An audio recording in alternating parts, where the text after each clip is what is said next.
A primeira passagem para um garoto se transformar num atleta é a peneira. Mas a peneira é mais importante quando você tem condições de fazer a peneira. Eu, por exemplo, fui mandado embora de 9 peneiras. Todos os nãos que eu tomei na peneira serviu para que eu pudesse correr atrás do sim. Eu acordava 4 horas, 4h30 eu ia para o ponto final do ônibus, às 5 horas eu pegava o busão para estar treinando às 9 horas lá na Marquês de São Vicente. Então era extremamente desumana a maneira que nós fazíamos a peneira. E chegar lá você tinha que correr, jogar e rezar ainda para o treinador olhar para você, né? Porque às vezes você ia fazer peneira e o treinador estava olhando os pipa que passava relado do lado de lá e acabava não vendo o que você estava fazendo. Então foi a primeira, foi a segunda, foi a terceira, depois da quarta eu cheguei do mesmo jeito em casa, de cabeça baixa. Meu pai olhou para mim e falou, você foi reprovado de novo na peneira. Eu falei, pai, eu fui de novo pela quarta vez. Ele falou, filho, lembra que eu falei para você, são barreiras que colocaram na sua vida que só você pode superar. Aí passou a quinta, sexta, sétima, oitava, né, e eu fui mentalizando aquilo, né, na oitava peneira, que não deu certo, né, foi muito engraçado. Eu cheguei em casa, meu pai estava voltando do trabalho, eu de cabeça baixa. Falei, pai, eu fui fazer peneira hoje, né? Meu pai foi, aí eu falei pra ele, eu sei, pai, são barreiras que colocaram na minha vida que só eu posso superar. O senhor já falou isso umas 8 vezes. Eu falei, olha, eu vou continuar falando a vida inteira, até ver o dia que você vai superar essa barreira. Aí eu fui pro Itaquaquecetuba. Do Itaquaquecetuba eu fui fazer um jogo amistoso contra o São Paulo, contra o Júnior do São Paulo, o mesmo treinador que já tinha me dispensado mais de 3 vezes. E naquele jogo amistoso eu vi a oportunidade.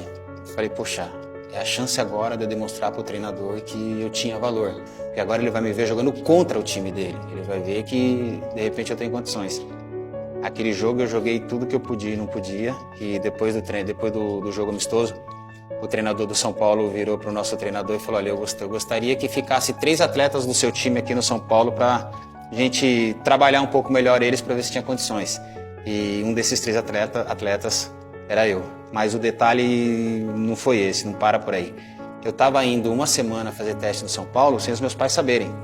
Porque para os meus pais eu estava indo para Itaquaquecetuba treinar e jogar. Então quando o diretor do São Paulo me chamou na sala, chamou os 3 que foram de Itaquá. Falou assim, olha, vocês 3 foram aprovados e vocês vão ser jogadores do São Paulo Futebol Clube. Aí cheguei em casa, feliz da vida dessa vez, né? Esperei meu pai e minha mãe chegar, meu pai chegou e falou, e aí, como é que foi o treino? Eu falei, quando a mãe chegar eu falo com os 2. O pai já ficou meio de cabeça, meio desconfiado.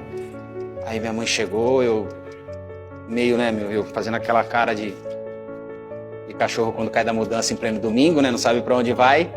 E sentei os 2 e falei, eu tenho uma coisa muito importante pra falar pra vocês. A minha mãe, eu lembro até hoje, minha mãe virou pra mim e falou assim, você já aprontou, né, menino? Nossa, mãe, obrigado pela confiança, hein? Não, eu tô falando sério.